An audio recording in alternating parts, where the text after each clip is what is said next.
ഞായറാഴ്ചയാ അപ്പൊ ആമ്പുഷാജി കിനിങ്ങിനി പറഞ്ഞു വരും. പലിശ കൊടുക്കണ്ടേ? ഭയങ്കര 2 ആഴ്ച കൊടുത്തിട്ടില്ല. 500 ഉണ്ടാവോ? എന്റെ എത്ര നാളായിടാ പണിക്ക് പോയിട്ട്. ഞാൻ ഗാന്ധിജിയുടെ പടം കണ്ടത് ആ സ്റ്റാമ്പിലാ. എളുപ്പത്തിൽ പണം ഉണ്ടാക്കാൻ എങ്ങനെ സമീപിക്കുക? രാജു, നീ എത്ര പൈസ രാജുവിന് കൊടുക്കളെ? ആഴ്ചയിൽ 1000 വെച്ചിട്ടാ. അതല്ലടാ, മൊത്തം ഒരു 10,000 ഉണ്ടാവും. 10,000. അത് നമുക്ക് ഇപ്പന്നെ തീർത്താലോ? അതെങ്ങനെ? അതിനാണ് ആ വഴി. എളുപ്പത്തിൽ പണം ഉണ്ടാക്കാം എങ്ങനെ സമീപിക്കുക. ഇവിടെ തന്നെ ആളുണ്ടാവൂട്ടാ.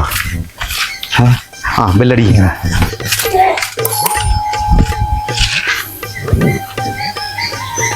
പൈസ കുറച്ചുണ്ടാക്കാം. എന്തേ? അല്ല, എളുപ്പത്തിൽ പണം ഉണ്ടാക്കാൻ ബോർഡ് കണ്ടേ? അതല്ലേ.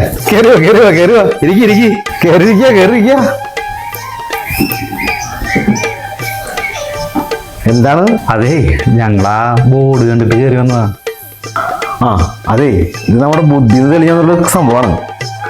നമുക്ക് പറഞ്ഞുതരാം. ഞാൻ എളുപ്പത്തിൽ പറഞ്ഞുതരാൻ പറ്റില്ല. ഇനി ചെറിയ ഫീസും കാര്യങ്ങളൊക്കെ ഉണ്ട്. അതെ, പെട്ടെന്ന് പണം ഉണ്ടാക്കാനുള്ള മാർഗമൊക്കെ ഉണ്ട്. അത് ഞാൻ പറഞ്ഞുതരാം. എത്രയോ പേര് പണക്കാരായിക്കണു. അപ്പൊ നിങ്ങൾക്ക് ഒരാൾക്ക് 500 രൂപയാണ് ഫീസ് ഈ ടെക്നിക്ക് പറഞ്ഞുതരുന്നതിന്. അപ്പൊ 2 പേരും കൂടി 1000 വെച്ച് കഴിഞ്ഞാൽ ഞാൻ പറഞ്ഞുതരാം. ഈ ട്രിക്ക് നിങ്ങൾക്ക് പറഞ്ഞു തന്നു കഴിഞ്ഞാൽ നിങ്ങൾക്ക് സിമ്പിളായിട്ട് പണം ഉണ്ടാക്കാം. അതെ, എന്റെ 500 രൂപയുണ്ട്. അപ്പൊ എനിക്ക് പറഞ്ഞാൽ മതി, പിന്നെ അവന് പറഞ്ഞു കൊടുത്താൽ മതി. അല്ല, എന്റെ 500 ഉണ്ട്. ഗാന്ധിജിയുടെ തലേനെ കണ്ടിട്ട് എത്ര നാളാണ്?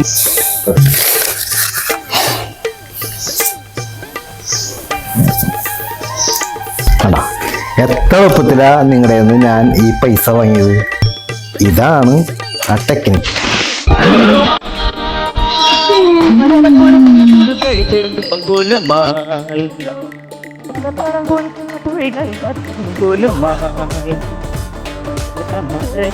ചുമന്നും